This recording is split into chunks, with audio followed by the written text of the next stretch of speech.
নারী হতে চরিত্র লাগে। অনেক সুন্দরী মেয়েরা বাজারেও তারা নাচতে থাকে, সুতরাং সুন্দরী হলেই সে নারী হয় না। অনেক সুন্দরী মেয়েরা বাজারে গিয়ে নাচানাচি করে, নর্তকীর মতো তারা, বেহায়া নারীদের মতো তারা ঘোরাফেরা করে। সুতরাং সৌন্দর্য হলেই নারী হওয়া যায় না, নারী হতে হলে উত্তম চরিত্র লাগবে। সুতরাং আপনার চরিত্রটাকে ঠিক করেন, আপনার দিলটাকে পরিষ্কার করেন, তাহলে আপনি একজন আদর্শ নারী হতে পারবেন।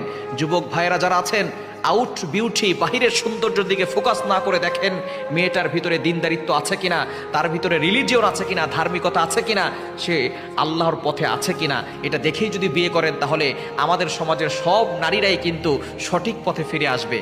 দুঃখজনক হলেও সত্য, আমরা বাহিরের সৌন্দর্য দেখি, বাহিরের সৌন্দর্য বেশি দিন থাকে না। একটা বাচ্চা কাচ্চা হয়ে যাওয়ার পরেই দেখবেন সৌন্দর্য নষ্ট হয়ে যাবে। সাধারণত পাতলা পায়খানা 3বার 4বার হলেই আর চেহারা ঠিক থাকে না। সুতরাং এই বাহিরের সৌন্দর্য দেখে বিয়ে করবেন না, ভিতরের সৌন্দর্য দেখে বিয়ে করবেন, তাহলেই আপনার সন্তান একজন আদর্শ মা পাবে। এজন্য আদর্শ মা আপনার সন্তানকে উপহার দিতে হলে ভিতরের সৌন্দর্য দেখতে হবে। আল্লাহ তাআলা আমাদের সকলকে বুঝার তৌফিক দান করেন।